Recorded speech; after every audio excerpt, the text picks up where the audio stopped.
Ici David Perron. Vous écoutez La Brigade.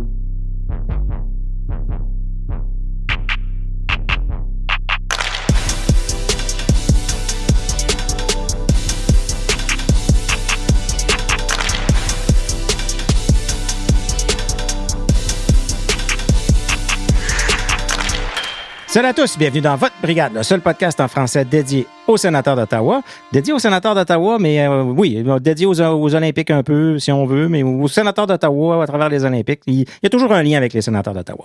Mon nom est Pascal Villeneuve, en compagnie aujourd'hui de l'autre GP, le GP Fogg qui est avec nous aujourd'hui, et le seul, l'unique, il n'y en a pas d'autre, Stu Sabourin. Messieurs, considérez-vous bienvenue dans la brigade. Merci. Un peu de poutine interne avant de commencer. On veut vous rappeler que vous pouvez nous suivre sur X, Instagram, TikTok, YouTube, à la Brigade Pod.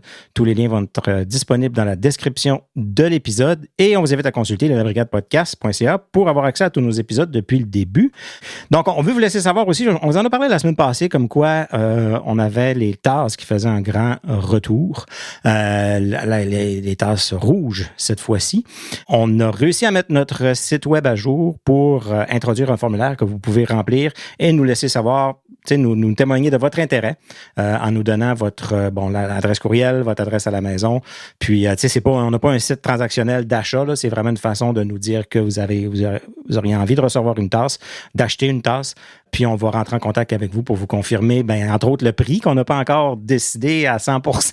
Ça devrait ressembler au même prix que la dernière fois. C'est dans les 25 $ autour de ça. Puis, dans le fond, tous les profits qui vont être faits avec ça vont aller redistribués dans l'épisode. Mais vraiment, comme je disais la dernière fois, les tasses, les gens les ont vraiment beaucoup aimés, beaucoup appréciés. Donc, gênez-vous pas, envoyez-nous un message, puis on va continuer de vous en parler, puis on va mettre ça sur les réseaux sociaux aussi. La commande est faite, la boîte est en quelque part entre, je pense que ça part ça part de loin, puis ça s'en vient jusque chez nous, probablement que je devrais recevoir ça probablement cette semaine. La commande est partie. Là. La commande est partie. C'est en route. Elle est en route pour Gatineau, fait que suivez ça. Puis je voulais juste lancer un shout-out, lancer un merci à Frédéric Lavoie qui nous a laissé une petite review sur Facebook. Shout-out à lui. Gênez-vous pas si jamais vous avez un petit mot à nous dire, même si c'est un petit message. Hey, les boys, on aime ce que vous faites, whatever. On n'aime pas ce que vous faites, vous pouvez nous le dire aussi, mais idéalement en privé. Puis, non, il nous dit super podcast à propos des sénateurs, donc bien content de ça. Continuez à nous encourager. On va entendre parler de vous autres un peu plus. On va apprendre à vous connaître un peu plus. Les boys, on est comme dans une espèce d'entre-deux. On est habitué que la Ligue nationale prenne une pause d'à peu près une semaine d'habitude pour le match des étoiles. On n'a pas trop le temps de s'ennuyer. On suit les joueurs un peu, où est-ce qu'ils s'en vont, où est-ce qu'ils reviennent, on les regarde. Puis là, on s'ostine pour dire que le match des étoiles, ça vaut rien, puis on devrait même pas en avoir. Là, on est dans 3 semaines. Là. Le dernier match des sénateurs, c'était le 5, puis le prochain est le 26. On a déjà une semaine de fête. On voit que les gars sont aux Olympiques. On voit que Comment vous vivez ça? Oui, on suit un peu les Olympiques, mais en même temps, on n'a pas grand nouvelle des Sens, qui est un peu notre... m'ennuie même pas. Une partie de notre personnalité. Tu t'ennuies pas, Fogg, non? Moi, je vis ma meilleure vie en ce moment, là. Comprenez pas, là. Non, je te suis, Fogg. Moi aussi, je pense. Ouais, parce que, Pascal, c'est pas de frustration, c'est pas de stress, c'est pas d'anxiété, pas besoin de prendre des mélatonines pour aller dormir le soir, pas besoin de dire « Chris, pourquoi j'ai pris cette équipe-là quand j'avais 5 ans? » C'est des frustrations que t'as pas besoin de vivre, ça fait du bien. C'est un break qu'on avait besoin, je pense. OK. Mais vous êtes quand même en train de suivre les joueurs aux Olympiques. Là. Vous êtes quand même en train de regarder. Moi, je suis le Canada. Tu suis le Canada. Fait que toi, moi, j'ai banni Brady Tkachuk de mon... tout là, ça va. Là, c'est pas une menace. J'ai banni Brady Tkachuk de mon cœur le temps des Olympiques. OK. Jake Sanderson aussi. Aucun succès. Je leur souhaite aucun succès. Ouais. Ce serait beau les voir perdre contre la Suède. Oui. C'est juste plate qu'on a vraiment personne chez la Suède.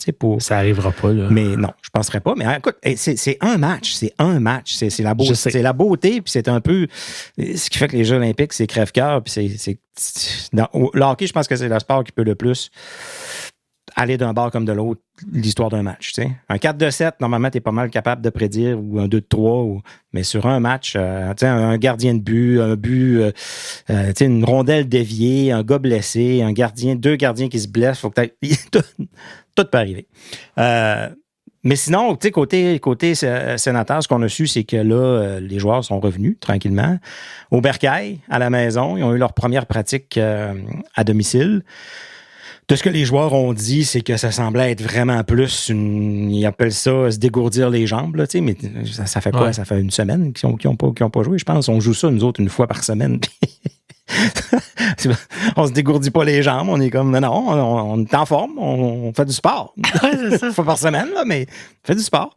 Fait que, mais tu sais, je me demande, qu'est-ce que tu peux pratiquer vraiment avec une demi-équipe, ou peux-tu pratiquer l'avantage numérique alors que Brady, Timmy sont pas là, Sanderson non plus? Peux-tu pratiquer le désert?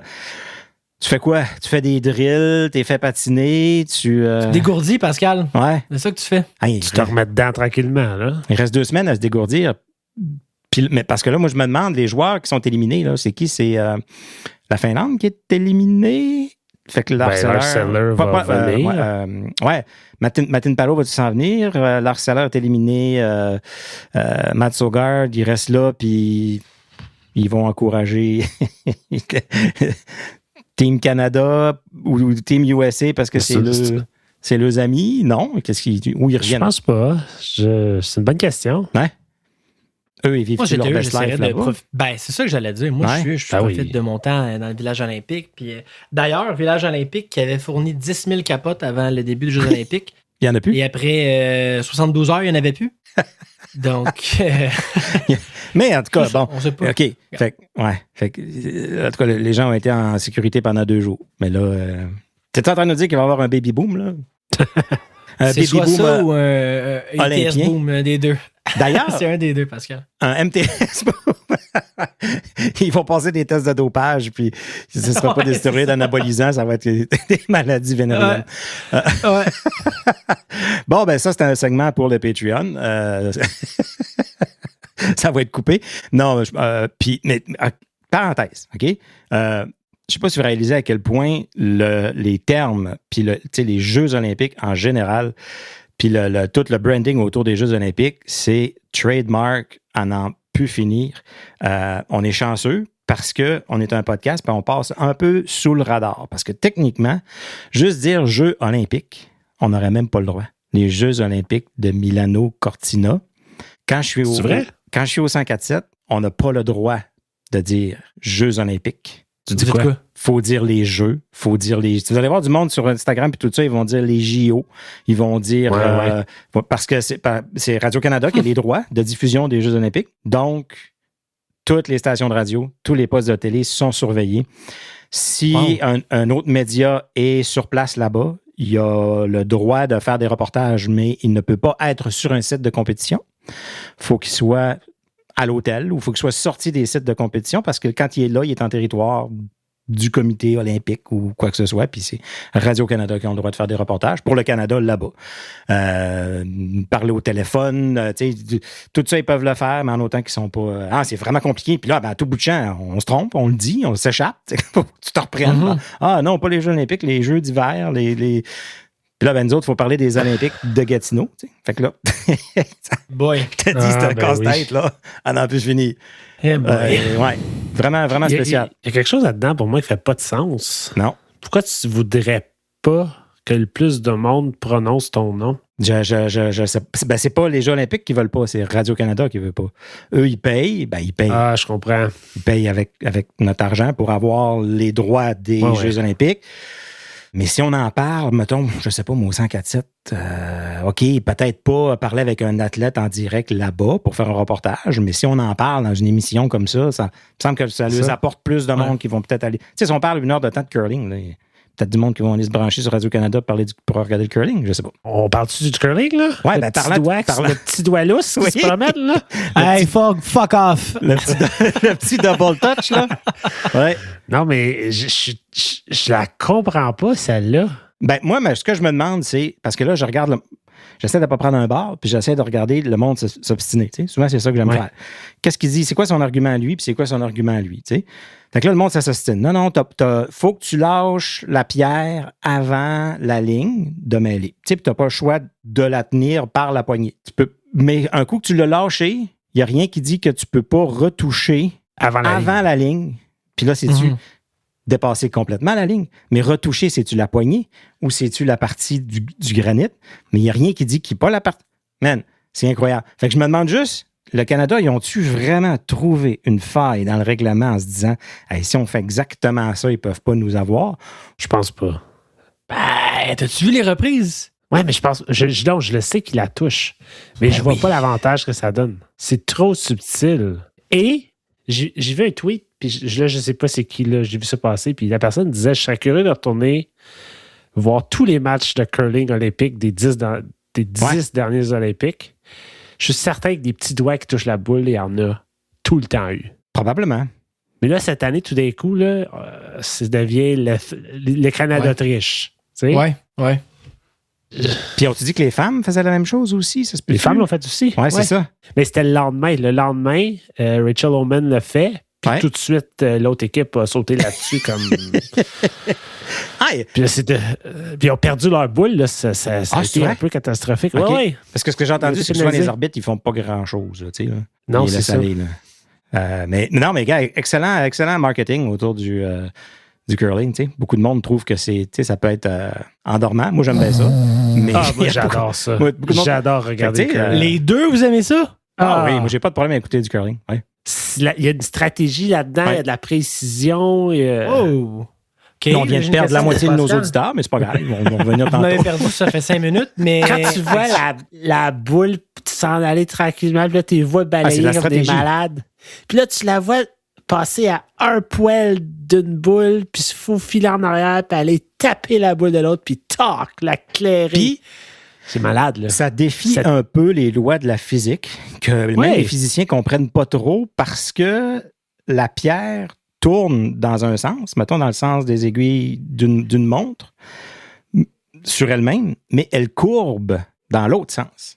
Tu sais, quand il essaie de donner une courbe, là, c'est pas normal, ça. Normalement, un objet, tu fais tourner un ballon, il va s'en aller vers la droite. Si tu le fais tourner vers la droite, là en tout cas, apparemment que les physiciens sont comme, on n'est pas trop sûr pourquoi que c'est comme ça.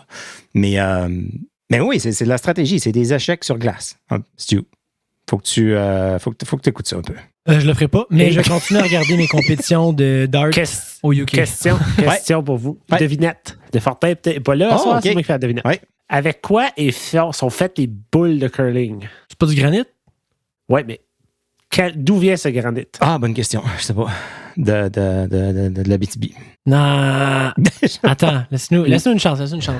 D'où vient le granit? Le sport est inventé où? Aucune idée. Ça n'a pas rapport? Peut-être. Tu sais quoi, je vais aller avec une affaire vraiment random. Je vais dire que le granit vient de l'Australie. Non. Le granit dont sont faits les boules au curling vient d'une petite île en Écosse. C'est le seul endroit où on peut trouver ce granit. C'est pour ça qu'une roche, comme un set de curling, vaut genre 25 000 $. Ben oui, toi. Puis c'est une source épuisable à un moment donné. C'est une bonne question. C'est-tu recyclable? Tu peux-tu prendre les vieilles, les remettre dans le processus puis en refaire d'autres? En tout cas, la semaine prochaine, on fait venir un expert. Stu, tu ne seras pas là. Non, j'ai de quoi ce soir, là. Pour revenir au sénateur, cette espèce de pause-là de 3 semaines, on se demande, moi, je me demandais la semaine passée comme à qui ça peut profiter, à qui ça peut pas profiter. Parce qu'on se disait, est-ce que c'est bon pour les Sens qui étaient sur un momentum, puis là, poète, c'est grâce, ça va comme falloir tout repartir la machine. Puis côté blessure, pas tant de blessures que ça, à part, je peux penser à Chabot, qui lui, dernièrement, on l'a vu se faire travailler le poing, le poignet, il grimaçait et tout ça, puis je pense que lui, ça peut être excellent, là, veut pas, Chabot, quand il peut se reposer puis revenir en force, tant mieux. À part ça, les gars, comment ils vont revenir? Ils vont-ils revenir crinqués? Parce qu'on les voit, là, tous les joueurs, ils jouent une coche au-dessus là, aux Olympiques, puis je pense que c'est normal. Là, c'est le cas de pas mal de tous les joueurs qui peuvent pas jouer 82 matchs comme ça dans la Ligue nationale, mais aux Olympiques, c'est normal de les voir lever d'une coche. À qui ça profite, à qui ça va crinquer, ou au contraire, ça change rien. Moi, j'ai peut-être... je te laisse aller fort, et je vais aller après, mais j'ai quelques idées, moi. Est-ce qu'un Brady Tkachuk qui gagne la médaille d'or versus un Brady Tkachuk qui gagne la médaille d'argent, ça change son humeur? Ouais. OK, mais il gagne, il est crinqué, super content. Est-ce que c'est le high de sa saison? Direct à la coupe. ou c'est le high de sa saison, puis il n'y a plus la même motivation. Il retombe un peu. Émotivement, il retombe. Mais s'il perd, là, ça le craint 2 fois plus pour la... Je trouve que ça peut tellement aller des deux côtés, peu importe. J'ai l'impression que moi, l'année dernière, quand les US ont perdu aux 4 nations, il est revenu craquer. Brady est revenu, puis honnêtement, c'était une des raisons pour qu'on a participé aux séries éliminatoires. Il était absolument déchaîné sur la glace. Là, là. J'ai souhaité qu'il perde parce que je veux voir mon pays gagner de 1, puis de 2, je veux qu'il revienne déchaîné. Ouais. Mais en ce qui a trait aux joueurs qui n'ont pas participé aux Olympiques, puis on se demande à qui cette pause-là peut bénéficier. Je pense qu'elle peut bénéficier beaucoup aux vétérans. Puis le premier nom qui m'est venu en tête, c'est Claude Giroux. Ah oui. J'ai l'impression qu'une pause comme ça peut lui faire du bien d'être avec la famille, de relaxer, pas jouer au hockey, puis peut revenir un peu ressourcé. Thomas Chabot, c'en a un autre. Je pense que ça peut vraiment juste lui faire du bien de guérir ses petits bobos. Puis il y en a un qui a comme bien commencé la saison, que ça s'est comme calmé. Je me demande s'il y a peut-être des blessures cachées puis qu'il va revenir. Shane Pinto, je pense que pourrait revenir en force, surtout qu'il a pas fait partie de l'équipe US. Pas nécessairement qu'on pensait qu'il le ferait, mais c'est quand même un joueur de qualité. Je pense ça peut être un petit... je vais vous montrer que vous êtes trompé. Là. Ouais. 100%. Je pense que c'est 3... David Perron aussi qui revient fin février, début mars. Oui, c'est fou raide, ça. Je le voyais pas revenir avant un mois. Ça va avoir fait ça un mois. Une opération pour une hernie, c'est quand même... il joue dans le février, c'est un petit mois. C'est un petit mois, c'est ça. Ah, c'est ça l'avantage.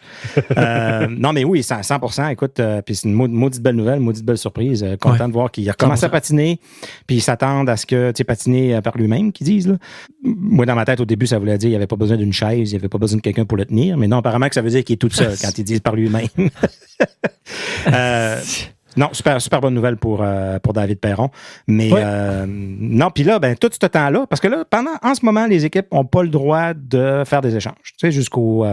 je pense qu'il y a une pause, c'est jusqu'à quand? Jusqu'au 3... jusqu'à 3 heures, le 22 février, il ne peut pas avoir d'échange. Mais est-ce que ça veut dire que les équipes n'ont pas le droit de se parler? Parce que si on connaît notre ami Steve Stéos, il aime bien ça travailler dans le background, en arrière-plan, travailler ses dossiers, puis nous surprendre, bang, avec un échange quand on s'y en approche. Pensez-vous que c'est ça qu'il est en train de faire, notre ami Stevie? On dirait que j'aimerais ça, croire ça, Pascal. Je sais juste pas c'est quoi sa monnaie d'échange à Steve Stéos pour pouvoir faire un échange. Je le sais pas. J'essaie d'y... On a parlé créatif, avant mettons. les Olympiques, mais exactement, on n'a pas vraiment de monnaie d'échange. Fait que je veux bien, mais j'ai l'impression que si c'est quelque chose, ça va être très, très...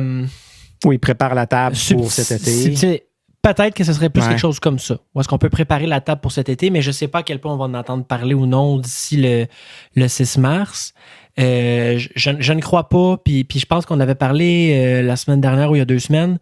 Je pense pas que là, c'est le moment de faire un move. Je pense qu'il y avait peut-être plus quelque chose à faire autour de ou un peu avant Noël. Je ne sais pas à quel point là, c'est le moment de le faire. On en a parlé. On est à 6 points d'une place en série, je pense. Oui. C'est touché. C'est encore un peu loin pour faire de quoi. C'est pas assez loin pour dire on abandonne la saison. Trop loin pour dire on va faire un push. Puis déjà parlé, on en reparlé, on en parle depuis 2 ans. Ils n'ont pas de choix de première ronde. Ça, ça coûte très cher, surtout dans une date limite de transaction. Fait que je sais pas toi, Fogg, mais moi, je suis pas convaincu pantoute là, qu'on va faire quoi que ce soit. Je pense que Stéos n'a pas le choix de constamment avoir son cerveau qui tourne puis qui essaye de trouver des manières. Oui. Je m'attends pas à grand-chose à la date limite des transactions. Là. Ça va être probablement... Je m'attends à un petit move intelligent qui aide, mais qui ne nuit pas. Tu sais. Parce que là, à date, sa stratégie, là, depuis le début de l'année, au début de l'année, ça a été on va grandir par en dedans. Tu sais. On va vieillir, on va maturer, notre équipe, comme elle est là, elle va s'améliorer, puis ça va être ça, notre progression. Mais ça ne s'est pas passé comme ça jusqu'à date. Non. Il y a eu des problèmes de gardien, des problèmes à gauche et à droite. Donc là, je ne pense plus qu'il peut être dans ce mode-là, vraiment. Moi, je pense qu'il faut qu'il envoie un message à la Chambre pour qu'ils leur disent, les boys, je vous demande de faire, en tant qu'équipe, là, puis en tant que direction, avec ce qui reste dans l'année, on veut que vous fassiez des séries, on vous demande un effort incommensurable, mais on ne vous aidera pas. Allez-y, débrouillez-vous, puis rendez-nous fiers, tu sais. Je pense qu'à quelque part, s'il veut avoir le buy-in de tout le monde, je pense qu'il faut qu'il récompense d'une façon ou d'une autre ou qu'il les aide d'une façon. C'est pas James Reimer là, qui va avoir fait ça. Là. Non. Ça, je pense que tout le monde a critiqué cet échange-là. Mais je veux dire, là, tu dis pour les aider, parce mais qu'est-ce qu'ils méritent? Qu'est-ce que cette équipe-là mérite cette saison? Honnêtement. Parce que c'est une des meilleures équipes en ce moment, défensivement, dans leur zone, qui est capable de produire. Tu sais, ils jouent bien. Là. On peut pas dire qu'ils jouent mal. Je comprends. Il y a eu des problèmes au niveau des gardiens de but, au niveau de. Tu sais, ils n'ont pas été tant blessés, ils n'ont pas été. Puis, est-ce que c'est assez haut, c'est comme de se faire pardonner, des avoir abandonnés, pas de goaler pendant tout ce temps-là, puis d'avoir dit à tout le monde, non, je lui fais confiance à mes gardiens, puis j'aime notre profondeur, mais il fait pas jouer un de ses goalers de profondeur, il monte, il descend, c'est pas vrai là, que tu as confiance à ta profondeur si tu fais pas jouer, tu mets Maryland 11 games de suite. Ouais. Fait que je pense qu'il a échappé à la balle, puis il leur en doit une. Je pense. Parce que sinon, c'est beaucoup demandé là, jusqu'à la fin de l'année de dire vous êtes creusé un trou, les boys, sortez-vous-en. C'est comme ça qu'ils pour ça que je dis. Si on fait pas les séries, tout bad. Non, je suis en mode faut sauver la saison. C'est parce que si tu vas. Moi, ma crainte, c'est que tu vas trop gaspiller quelque chose puis avoir aucun résultat. Comme je les vois pas se revirer de bord parce qu'ils sont allés chercher un joueur quelconque en ce moment-là. Fait que si t'es pas gaspillé un asset, garde-le pour cet été ou pour l'année prochaine. Peut-être que je le vois pas, je sais pas. Mais on s'entend que c'est un désastre là, pour faire des séries cette année. C'est pas un haut sur l'échappée. C'est monumental, Pascal, pour faire les séries cette année. C'est dans ce grand remède, les grands moyens du grand mot. Je sais pas comment on dit ça. Là. Mais écoute, grand mot, les grands remèdes. Faut paniquer un peu. Ouais. Je suis d'accord avec toi. Non, on est comme là, il faut rien, on peut rien faire. On va les laisser jouer là, puis on verra. Écoute, c'est pas notre job, c'est à lui d'être créatif et de trouver quelque chose à quoi faire, mais je veux dire. Moi, je pense qu'il faut. Là, tu me dis comment, je le sais pas. Non, aucune idée. À part s'il est capable de bouger un gros contrat, le seul gros contrat que je vois, il appartient à 72, puis je sais pas qui va le prendre. Donc, à partir de là, c'est peut-être des gestes ici et là, Zetterlund pour un autre joueur de même type. Tu sais, je le sais pas, mais est-ce que je suis d'accord avec toi que c'est de sa faute puis il aurait dû faire quelque chose avant? 100%. Est-ce qu'il devrait sauver la saison? Oui. Est-ce qu'on a les moyens de le faire? Je suis un peu moins convaincu. Je trouve ça pas évident là, de rencontrer les joueurs, les regarder dans le blanc des yeux et dire les boys, allez, let's go, là, le restant de la saison, allez-y, là, on est en train de vous autres, faites-nous les playoffs, rendez-nous fiers.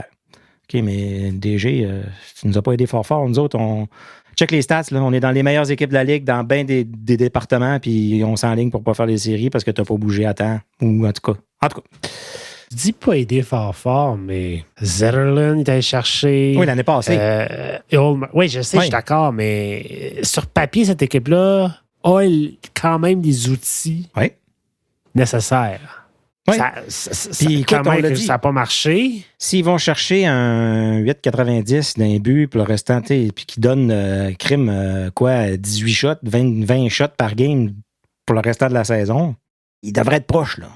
S'ils sont pas ils devraient être proches. Écoute, c'est une question de 3 victoires, puis c'est 3 victoires. Puis on peut toutes les énumérer, les 3 victoires ou les points qui nous manquent, là. On peut toutes J'en ai 9 rappeler, en tête. Ouais. C'est ça qui est enrageant.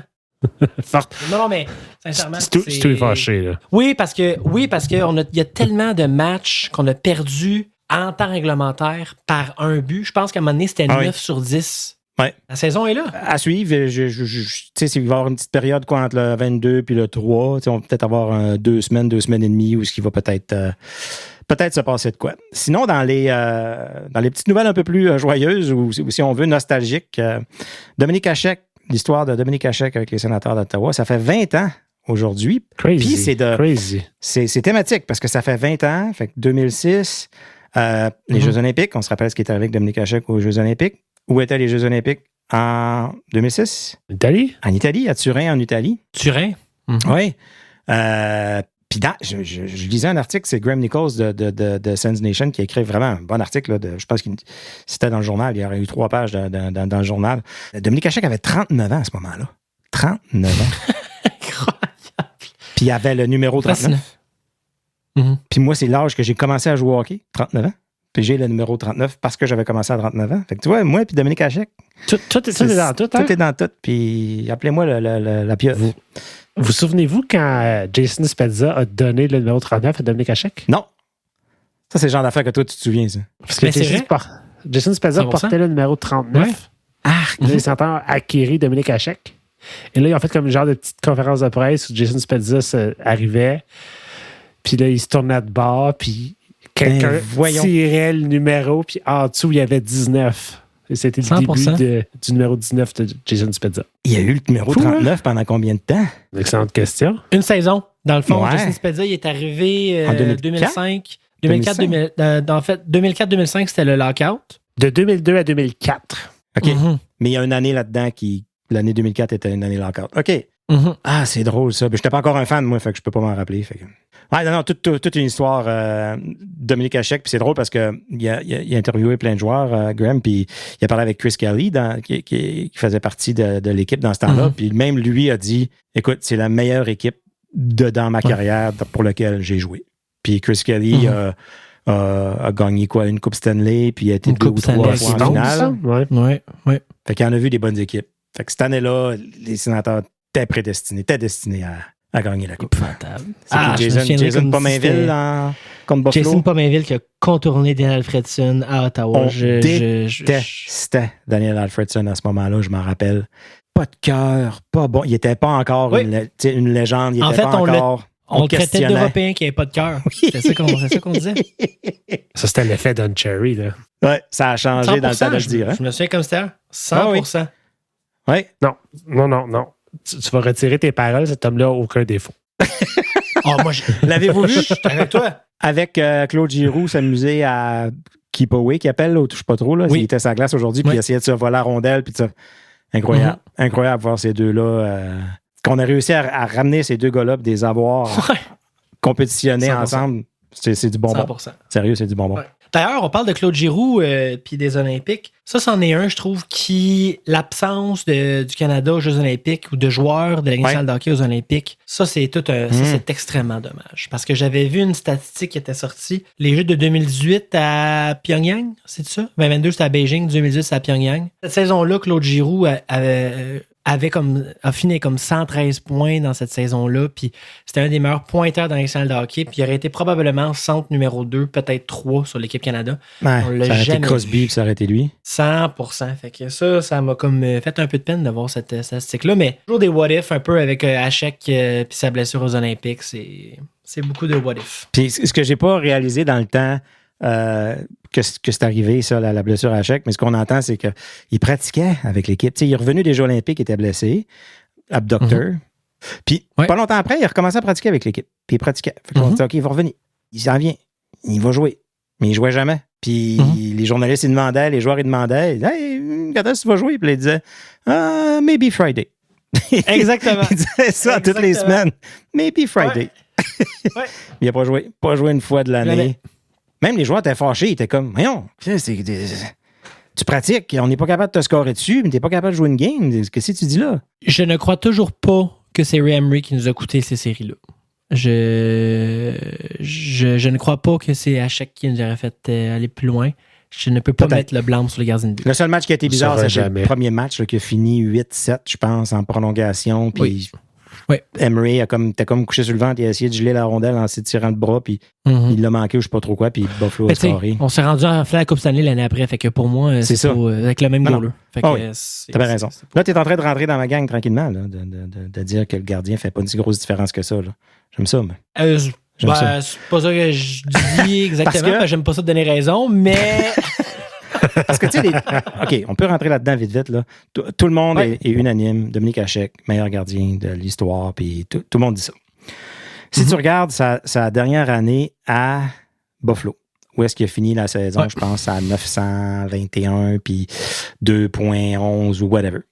L'année d'après, quand il est parti, l'année d'après, c'est un gardien de but recru, Martin Biron, qui a pris la relève, et il a gardé des buts pour 72 matchs. 72 matchs. Et sur 82? Hein? Oui. Ça. Et il y a eu presque les mêmes statistiques que Dominique Hachek. Crazy. Parce qu'il y avait une des meilleures équipes que j'ai vues de toute ma vie. Et voilà. Mais les gens disent non, Buffalo était pas bon. Hachek, c'était juste grâce à lui. Buffalo était pourri. Fait que c'est... Tu sais? T'avais Maxime Afinoganov sur ton troisième trio. Là. Ça allait très bien à Buffalo. Là. En tout cas, le masque de gardien de but le plus laid de l'histoire des Sénateurs d'Ottawa. t'en veux un? Maudit masque de main. Le logo sur son casque avait l'air d'être allé dans le sud. Là. Il y avait la peau comme jaune-orange. Là. Ça avait même pas rapport. Il y avait un gardien de but. Là, j'ai un blanc de mémoire. OK, on s'en va. Ben non, Prusek. Pas Prusek. C'était... lui, c'était comme... c'était le Colisée à Rome, autour de son casque. Arthus Irbé, merci. Ah oui. Avec les Hurricanes? Ben oui, ses pads, c'était des gros oreillers. Là. C'était... Son casque, là, c'était le casque. Là, on va faire appel à nos auditeurs un peu plus jeunes là, qui ont mon âge, là, dans la trentaine. Quand on jouait à NHL en ligne, puis je jouais contre une équipe, puis il y avait un gardien de but par défaut. C'était exactement ce casque-là qu'il portait. Non, c'est vrai. 100%. 100%. C'est random aussi, ça. Ouais, je l'ai cherché sur Google, je comprends même pas c'est quoi. C'est. Il y a une photo, tu vois même pas ses yeux. Non, comme. Exactement. C'était comme dans NHL, le casque descendait là. Oui, c'est ça. Il descendait comme un panier à fruits, c'était malade. Ouais. Comme petit segment partenaire avant de continuer, vous êtes passionné de hockey comme nous, lancez votre blog, podcast ou compte de réseaux sociaux pour partager cette passion. Et pour assurer une présence en ligne, pensez à Planet Hoster, notre partenaire d'hébergement web. Avec des services en français, il simplifie la création de votre site, de votre boîte courriel et bien plus. Obtenez votre propre domaine et démarrez votre projet avec Planet Hoster. Allez marquer votre but en ligne avec la compagnie qui soutient notre brigade et les projets des fans francophones. Rendez-vous sur planethoster.com. Puis sinon, c'est ça, les joueurs, nos joueurs des sénateurs aux Olympiques, ça semble aller quand même assez bien. Je pense que tout le monde a pas mal participé. Il y a juste Matt Sogard qui s'est fait dire hey, on joue contre les Américains, fait que let's go. Comme à Ottawa, hey, on joue contre Colorado. Embarque, vas-y. Pauvre Sogard. Même Matim Palo. Matim Palo, il a pas joué tous les matchs, puis il joue, puis il compte. Mais puis il n'est pas connu pour ça. Ah oui? Ben oui, c'est dommage. C'est dommage. Ça peut être un, ça, qui peut être craqué, Matin Palo, en revenant, tu sais. C'est juste plate qu'on a Cleven Spence qui font un job, mais moi, je l'embarquerais. Il peut pas jamais jouer de même, Matin Palo. Hein? Tout le monde veut qu'il embarque. C'est Nick Jensen le problème à tout le monde. Ah, ça, oui. Mais c'est le coach. En voilà un, là. Nick Jensen, c'en est peut-être un que ça va y faire vraiment du bien. Lui, s'est reposé, là. Tu sais quoi? Moi, j'ai une suggestion. S'il s'est reposé, je suggérais de continuer. Mais pour le reste de sa vie, de plus jamais embarquer sur la glace. T'es dur. Parce qu'il me cause beaucoup d'anxiété. Timmy, 4 buts, 2 passes. Brady, 2 buts, 1 passe. Sanderson, 2 passes. Heller, sa petite passe bien tranquille. Mais non, je pense que tous les joueurs ont quand même bien contribué. Puis... Messieurs, oui. J'ai une histoire très comique, vite. Ma copine regardait les Olympiques sans moi. Puis elle m'a texté, elle a envoyé une photo d'un joueur de hockey, puis elle a dit « Jake Sanderson est américain? » Puis j'ai dit « Tu reconnais Jake Sanderson? » Puis elle a dit « Ah oui, elle a dit au nombre de matchs qu'on regarde ensemble, elle a dit « Je finis par les connaître. » Elle a reconnu Jake Sanderson assis sur le banc. J'étais très impressionné. Wow! Très, très impressionné. Es-tu hockey canadien, quoi que ce soit, de base ou pas tout? Écoute, on en parlait quand on regardait les Olympiques dimanche, puis elle m'a dit Crosby, c'est quand il a été échangé de Boston. Donc, elle est vraiment 0 plus une barre au hockey. Regarde. Donc, tu l'as dit l'année passée? J'ai dit, tu parles de qui? Donc, voilà. Non, pas Crosby, excuse-moi. McDavid. Ah! McDavid. Ben, c'est mélangé avec Marchand, là, c'est le même. Ben, Marchand ne savait pas c'était qui. Elle m'a dit, c'est qui, lui? Qui est assis à lui, c'est Brad Marchand. Non, mais... Il est assez beau, Crosby, aux Jeux Olympiques en ce moment? C'est monsieur. Ah! Ouais. Magnifique. Il fait d'aller. Ouais. Il fait d'aller. Ouais, vous avez vu la photo, hein? Sur Instagram? Il fait d'aller. Ouais, il fait d'aller. La photo de groupe où il est sur le côté avec son manteau. Ouais, il fait d'aller. Avez-vous vu les frères Tkachuk avec Elmo? Oui, Elmo? Oui? Moi, j'avais une autre question par rapport à... Non. T'as pas vu ça? Non? Non, oui, vraiment avec Elmo. Il a fait un sketch, genre? Ah oui, puis là, Elmo lui posait des questions, puis les autres, ils répondent. Écoute, en voyant, tu sais, juste l'espèce d'image avant que tu écoutes la vidéo, là, en tout cas. Mais attends. Est-ce que Matthew Tkachuk a dit Always the bridesmaids, never the bride, Elmo? Non, il gardait ça kid-friendly. Mais je m'attendais à ce que ce soit vraiment cringe. Tu sais, vraiment cringe. Puis finalement, je sais pas si c'est parce que lui qui joue Elmo, il a quand même un peu de répartie, puis il est capable de... Ça a passé. Je pense que des enfants sont capables d'écouter ça, puis c'est correct. Okay. Ils n'ont pas eu de leur fou trop. Puis le but, c'était de promouvoir le hockey? Bah oui, c'est ça. Faire grandir le hockey, mais parler aux enfants. Les 2 Américains qui parlent aux enfants avec le mot. Puis... Ouais, non, j'ai pas vu ça, mais bravo à eux. Là. C'est un random fact. Tout le monde, ça a apparu sur notre feed. Il va y avoir en fin de semaine, dans le fond, le 22 février, le SenSkills, donc la compétition d'habileté des sénateurs. C'est quoi que vous iriez voir, ça? C'est quoi que vous feriez? Mais je pense que quand mes enfants vont être plus vieux, oui. On va y aller. Laurent est assez vieux. Oui, Laurent est assez vieux, mais c'est un projet. À partir de Montréal, ça aller à Canada. Là. Ouais, c'est sûr. Tu sais, une fin de semaine où tout le monde est assez grand, on y va, on couche là-bas, puis ça se gère. Là. Côté charge d'Ottawa, parlant de CTC, il va y avoir encore un match comme il y a eu l'année passée, où les sénateurs, ou pas les sénateurs, où la charge avait battu un record de présence pour Ottawa, un peu plus de 11 000 personnes qu'il y avait eu l'année passée. Donc, on va essayer de battre ce chiffre-là cette année. Donc, c'est le 3 avril. À un moment donné, c'était supposé être le 11 mars. Ça a changé. C'est maintenant le 3 avril. Les billets vont être en prévente à partir du 19, donc à partir de jeudi cette semaine. Pour le match. Donc, ce serait le fun de remplir le CTC au complet pour un match. Surtout que d'autres marchés l'ont fait. Oui. Puis Montréal, tu sais, c'est contre Montréal. Il va peut-être avoir du monde de Montréal qui vont venir.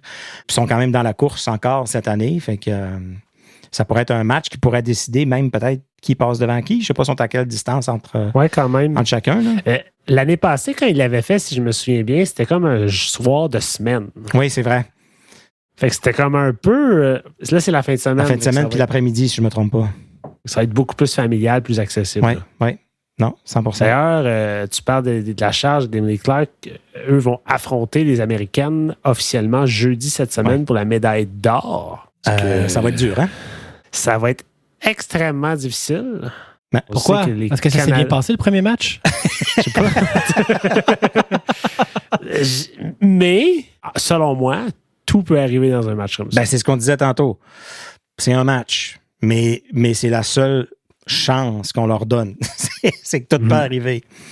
Parce que techniquement, parce que je pense que Team Canada, ils ont cette espèce de noyau-là qui traîne depuis plusieurs années.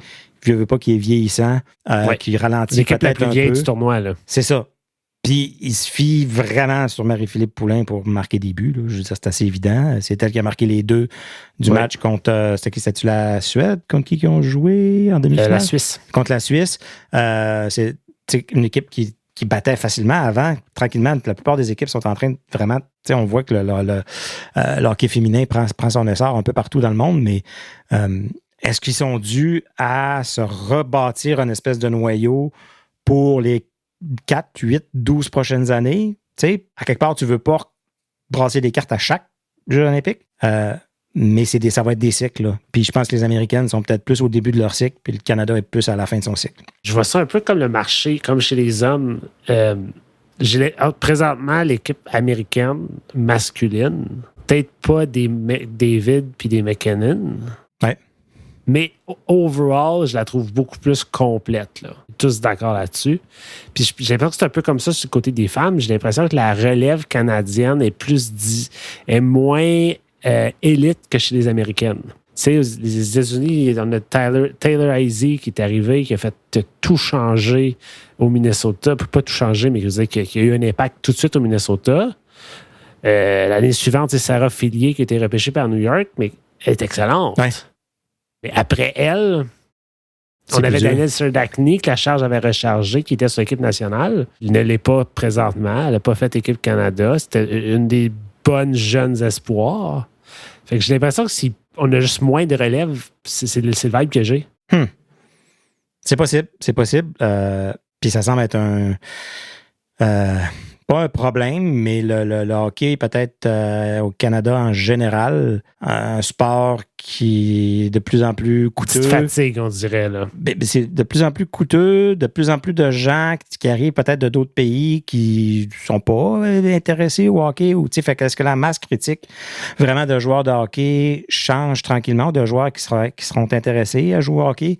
La plupart des gens ont de plus en plus de misère à arriver. Donc, quand il vient le temps de choisir d'inscrire tes enfants dans un sport, peut-être c'est pas le hockey le premier que tu choisis. Les patinoires extérieures sont-tu vraiment encore le fun à aller pour les enfants, puis à aller jouer, puis sont-tu bien entretenus, on met-tu les efforts de ce côté-là aussi? Puis c'est peut-être une question de cycle aussi. Peut-être qu'on est juste dans un cycle. Parce que aux juniors mondiaux, les gars, ça n'a pas été facile. Non. On sait que l'équipe masculine. Depuis quelques années aussi, là. L'équipe masculine, fait que senior, est-ce qu'elle va continuer à bien être remplie? Parce que là, on est en train de passer le flambeau de Crosby, Marchand, Burns, tout ça, à McKinnon, McDavid, Celebrini. Le Bédard qui s'en vient aussi, là. C'est ça. Mais après ça... Oui, je trouve qu'on a encore beaucoup de talent individuel. Peut-être comme équipe, il n'y a pas la cohésion. Mais en termes de profondeur défensive devant le filet... Je suis d'accord. Dans 4 ans, je pense qu'il va être encore solide. Dans 8 ans, ça va être à suivre. Dans 4 ans, Jeux olympiques d'hiver, dans 4 ans, là, je pense... C'était signé pour deux fois, je pense. Pour 2 Jeux olympiques, je pense. Parfait. Selon moi, Sidney Crosby ne sera plus là. Non. Qui est le capitaine d'équipe Canada? McDavid. Conor McDavid. Sûr? Oui. Ouais. Sans aucun doute. OK. J'étais curieux.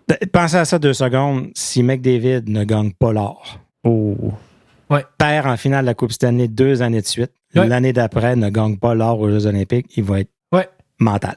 Il va venir fourrette. Ben, je pense qu'il y a un joueur qui est reconnu pour avoir rien gagné dans la nationale de hockey. Puis je pense que c'était John Tortorella qui avait dit que Joe Thornton, c'était le meilleur joueur à ne jamais rien avoir gagné. Ouais. Mais il avait quand même gagné l'or aux Jeux olympiques. Ouais. Connor McDavid perd 2 finales de Coupe Stanley et une médaille d'or. Ouais. Avec McKinnon, Crosby et McCarr sur son équipe. Je pense pas qu'il va s'en remettre. Ça serait... moi non plus. Je sais pas comment tu te remets de ça. Puis c'est pas lié aux joueurs. C'est le meilleur joueur de sa planète. Ah oui. De à peu près 8 têtes au-dessus de tout le monde. Ouais. C'est juste pour prouver à quel point ce sport-là, c'est un sport d'équipe. Ouais. C'est pas un sport de talent individuel. Ouais, 100%. C'est vraiment, vraiment, vraiment fascinant. Ouais.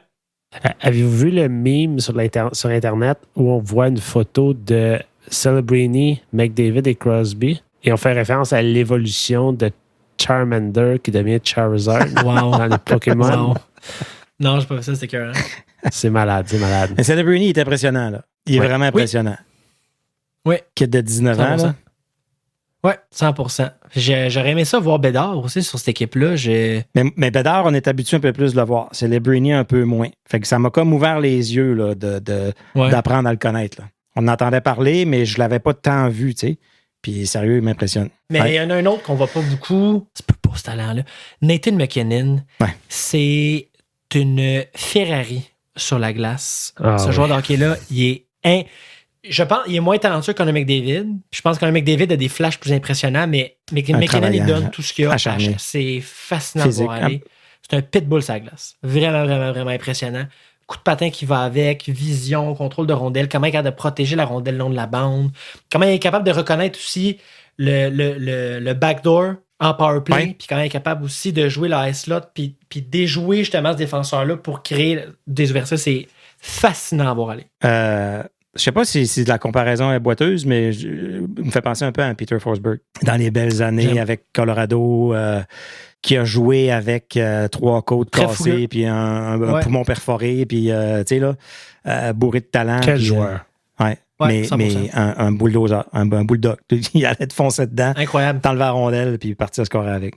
Ouais. Avec tout le talent du monde, là. On est gâtés. Parce que quand on va se reparler la semaine prochaine, la finale va avoir été jouée. Est-ce que je comprends? Oui. À 8h le matin dimanche. Finale, je te le jure, Pascal. Oui, c'est ça. C'est de la foutaise. Ben, c'est le fun que c'est mal. C'est correct. C'est correct. Au moins, c'est café. Finale à 8h le matin. Franchement. C'est malade. Tu te réveilles. Le Golden Goal de Sidney Crosby était en après-midi. Oui. C'était en après-midi ou le soir? Après-midi. C'est pas 8h le matin. Mais t'es pas Je me souviens pas quel jeu c'était, mais les jeux où il y avait justement Piquet Subban, Carey Price. Vous vous souvenez? Cette année-là, le Canada avait gagné l'or contre la Suède. Ouais. Et le Canada était dominant. Là. Ouais. C'était même pas proche, la finale. Ouais. Je pense que les États-Unis avaient fini 3e. Ouais. Puis je me souviens, on était allé... On s'était tous rencontrés chez un gars à Saint-Albert, un de mes amis. C'était tôt, là. Je pense que c'était encore plus tôt que ça. On s'était levé à 6 heures le matin. On était allé au Tim Hortons prendre des gros cafés avec des sandwichs déjeuner. On s'était tous rencontrés dans la cave du boy. Puis c'était le match. OK. Incroyable souvenir. Wow. Mais c'est ça qui fait que j'ai de la misère à embarquer dans un jeu cette année. Le décalage horaire. Le décalage horaire, on est au travail, on reçoit une notification, on a gagné une médaille. Un petit laptop sur le côté. Parce que, non, moi, je travaille au gouvernement fédéral. Là. Je suis payé par vos impôts. Je peux pas là, gaspiller ça comme ça, là, JP. Là. Franchement, il faut que... Ouais, on a des jobs. On travaille, tu sais. Pour le bien-être du public. Moi, je peux pas regarder les Jeux Olympiques. Là. Mais non. Fait qu'anyway, demain, j'ai 2 écrans à job, puis je vais regarder. Non, mais c'est 2 semaines. Oui. Mais arrive pas souvent. Je sais. Mais 4 ans. Je suis pas capable d'embarquer cette année. Puis, t'as calculé ça, toi? Ouais, c'est 4 ans à peu près. Ça arrive. Aux années bissextiles. Je fais ça sur ma calculatrice. C'est ça. C'est pour ça qu'ils appellent ça bissextile, biathlon, des Olympiques. Biathlon, quel sport bizarre. Mais c'est fourrette. Je trouve ça vraiment gangster, moi, comme sport. Ouais, je trouve ça vraiment gangster. J'ai beaucoup de respect. Il y arrive. Puis, non, mais ça combine l'effort intense à la précision extrême. Puis, si tu manques, manquer un shot, c'est ce qui fait le plus mal. Parce que pour toutes les cibles que tu manques, c'est comme quand tu étais à l'école puis tu faisais de quoi pas correct. En édu, il t'envoyait courir le tour de l'école une couple de fois. Là, pour chaque cible que tu manques, il faut que tu ailles courir autour avant d'avoir le droit de repartir. Puis tirer une cible alors que tu étais soufflé, c'est pas facile. Là. Mais ils apprennent à tirer entre 2 respirations et 2 battements de cœur. C'est malade. Voulez-vous entendre mon top 3 des sports olympiques d'hiver qui ont déjà été aux Jeux olympiques, mais qui ne le sont plus? Non. Vas-y donc. J'ai un shout-out après. Le premier, c'est malade. C'est le ski artistique. Oui, déjà vu ça. Oui. Incroyable. Ils font des pirouettes en ski de fond. 100%. C'est complètement débile. Le deuxième, c'est vieux, là. Il faisait du ski derrière un cheval. Il coursait comme ça. Hein? Je jure. Ah, voyons. OK, mais jusqu'en quelle année? Ah non, les vidéos que j'ai vues de ça, c'était en noir et blanc. Là. Ça date. Là. Wow, OK. Il y avait aussi une genre de version de Iron Man, mais l'hiver. Tu faisais un bout en patin, un bout en ski, un bout en cheval, puis un bout en quelque chose d'autre. Hein? Je te jure, débile. Et un bonus, mais un peu triste celui-là, c'était le ski de vitesse. La pente était extrêmement à pic. Le but, c'était d'aller le plus vite possible. OK. Et tu pouvais atteindre une vitesse de 200 km/h sur tes skis. Pardon? Ça a eu lieu une année aux Jeux olympiques et ça n'a plus jamais eu lieu parce que justement, quelqu'un est mort en se pratiquant. C'est sûr. C'est fou, là. C'est débile. Et on a encore le skeleton, mesdames et messieurs. Ouais. Oui. Puis on a eu un mort à ça aussi. Là. Je le crois. Non, mais je sais pas, c'était au jeu de... C'était justement à Vancouver. Ah oui? En tournant... ça me dit de quoi? En tournant, il a levé dans les airs, puis il y avait une poutre, puis il est arrivé direct dans la poutre, face première, il est mort, là. Instantané. C'est vraiment dangereux.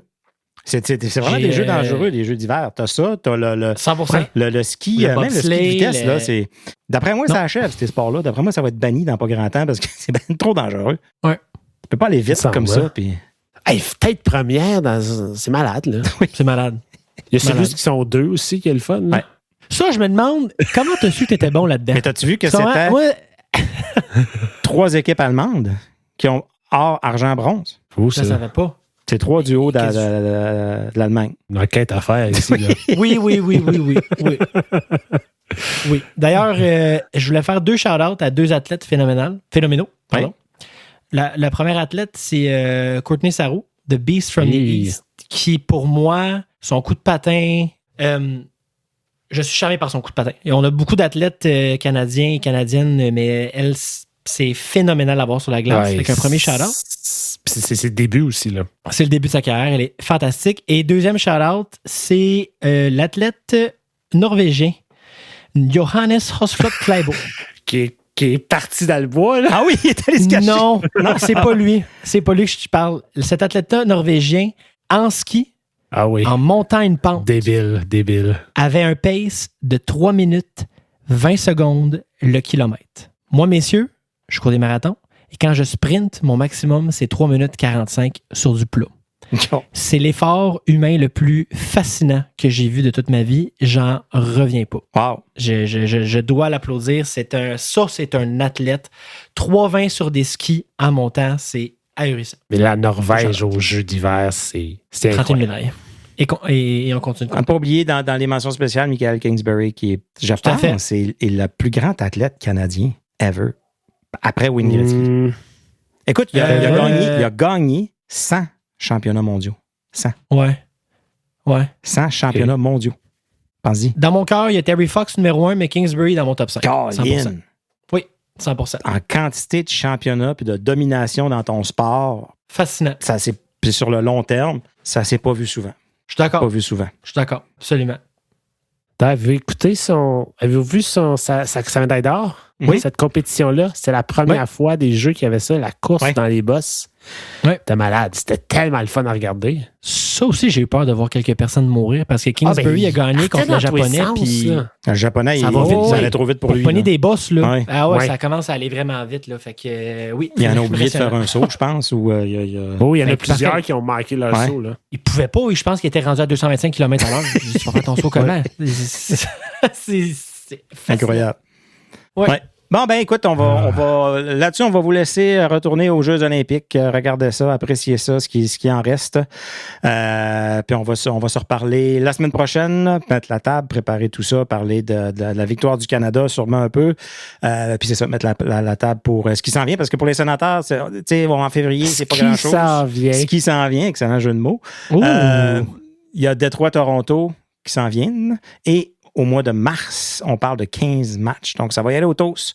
Pas à peu près. Le restant de la saison va être condensé comme ça se peut pas. Donc, on va espérer que tout le monde est en forme, que vous autres êtes en forme aussi pour poursuivre tout ça. Nous autres, on va s'assurer d'être en forme pour vous jaser encore à toutes les semaines. N'oubliez pas les tasses aussi. Allez sur labrigadepodcast.ca/. Tasses ou dans le menu en haut. Les tasses au pluriel. Vous avez. On va sortir ça sur les là-dessus. médias sociaux aussi. Oui, là. on va pouvoir au moins vous les montrer, que vous ayez une idée de quoi ça a de l'air. Puis il n'y a rien de mieux qu'un bon chocolat chaud l'hiver dans une grosse tasse de la brigade. Vous allez capoter. Les boys, bonne semaine.